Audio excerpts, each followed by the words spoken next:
From the battlefield to the boardroom. It's a tough transition to make, but one investment firm is helping our nation's bravest build great companies. Let's bring in Hivers and Strivers Investment Fund CEO and founder Doan. You explain what you do. You invest exclusively in startups that are begun by they're veterans or people who graduated from the military schools like West Point or Annapolis. That's correct.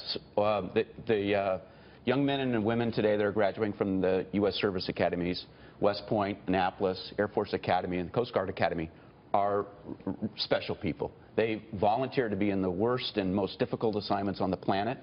They wanted to be part of something bigger than themselves. They have fierce execution and leadership skills. So when they leave their military service and start a company, they're outperforming their peers. Doug, I'm just curious.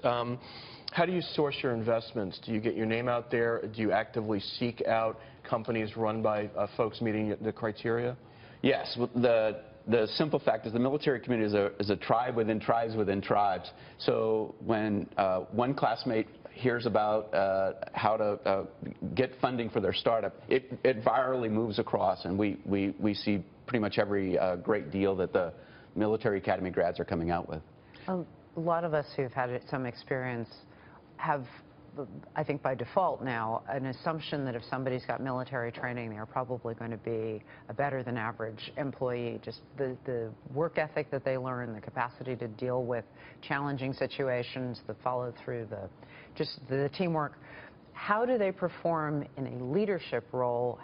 What data do you have on terms of, because you know, in the public company space, we've had people who were ex-military where it didn't work out so well. Is there some data on when they are leading and doing the VC model, how well do they do?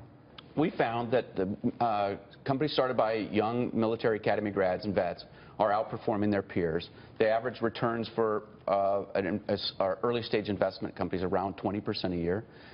For companies founded by a military academy grad, it's over 200% a year. So now it's still early days, so that needs to be checked because there's so few of them.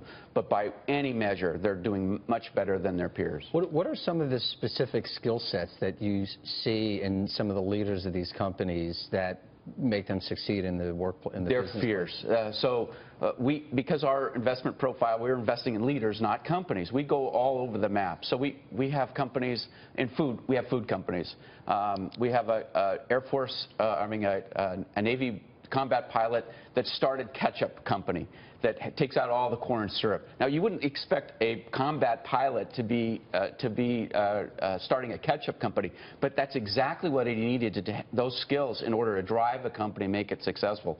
We have another food company that's started by a young woman named Kimberly Young.